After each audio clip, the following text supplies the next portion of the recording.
G'day, Steve here, Woodworking Masterclass in the old school Marta B pencil case number 6. At the end of episode 4, what I did was glued on these strips of veneer here and here. Now I've got to trim these off and then glue this part onto the bottom section. So I'll do that.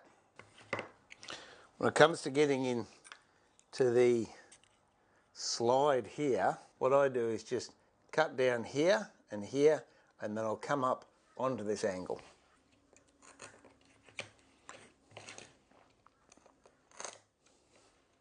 Just gradually pare away into that angle. And if you've missed a lot of these episodes that have been spread over a fair while, check up there.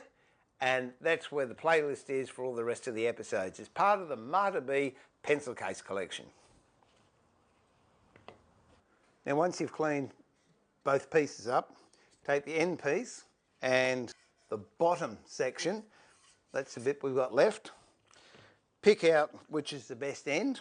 In this case, this one's the best end. That's got a chip of veneer out, so that's fine. And measure from the end here to here, and that's what that is. That's actually 3/4 of an inch. Now from this point here I measure back 3/4 of an inch.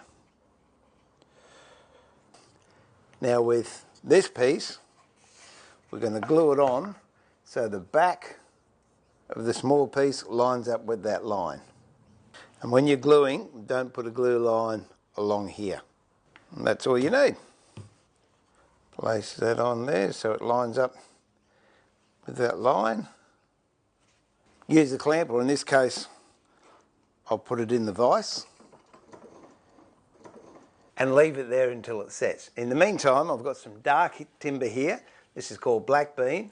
I'm going to slice it up so I've got some lengths about 8mm or 5/16 square, and I'll have it 1 inch longer than the pencil case because I want to put some solid edging around it. So I'll need 1, 2, 3, 4, and the two ends.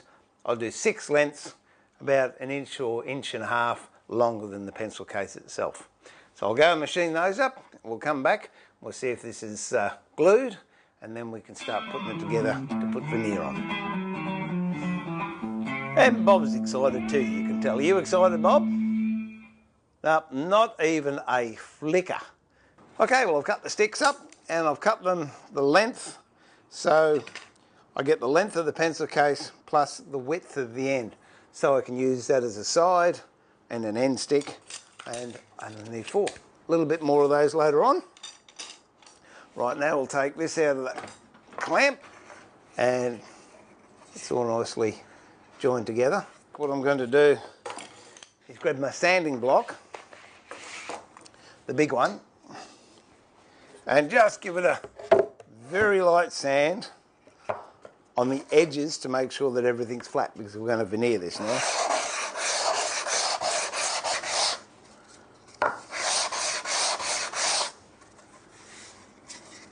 Now that's nice and smooth with that. Grab the piece of veneer you originally made your box out of, or whatever piece of veneer you want the sides to be covered in, and you'll notice that this veneer is wider than the pencil case itself. And the reason for that is I want to get one piece for the entire box. I don't want to use 2 pieces, I just want one width. Yeah, pick out a nice piece. This stuff here looks pretty spectacular. So I've now got 2 bits, one for either side of the pencil case. You'll notice there's a big void between the 2 pieces. Now if I put the veneer on, it'll most likely fill up with glue and you won't see it. But just to be safe, what I'll do is put some putty in there, and it really doesn't matter what colour putty because you're not going to see it.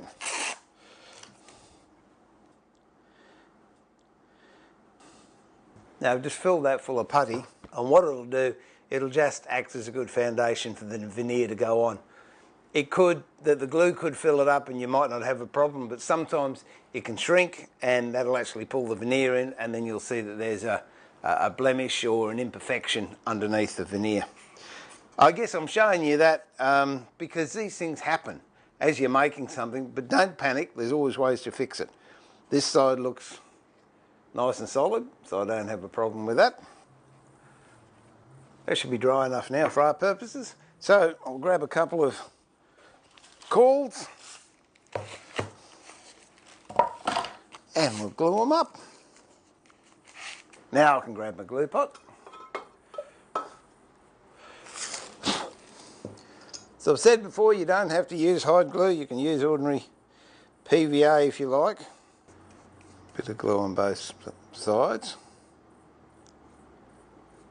Be careful not to get glue coming on the inside, because you want to keep that fairly nice and clean.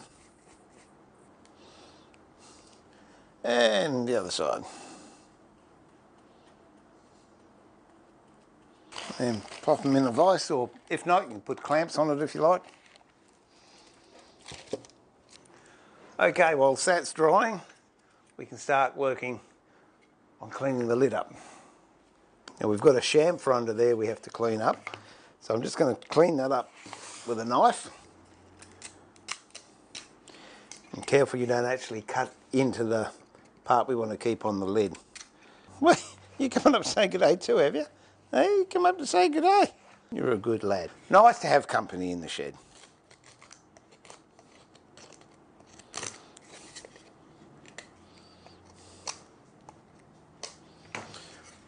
When you've got nearly all of it off, what I use is fairly aggressive sandpaper. Use about an 80 grit.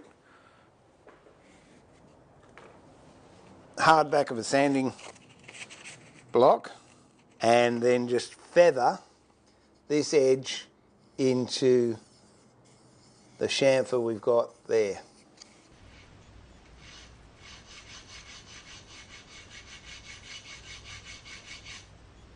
I would stick to using a sanding block. The temptation would be there to go over to a belt sander or something else that would remove it rapidly. But because it removes it rapidly, you'll find it might interfere with the angle you've got on the slide, and it can actually cut into the top of the slide itself with the veneer, and then you've got to start all over again. So sometimes taking a little bit longer is quicker.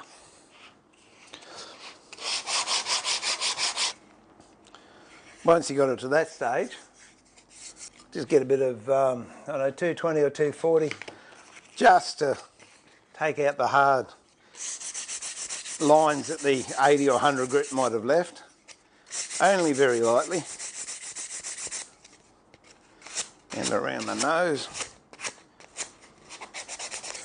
Now in this case, when I put the edging on, if you look at that top, it really does have a lot of figure in it. Looks like someone's just come to the shed door. Bob's got all excited.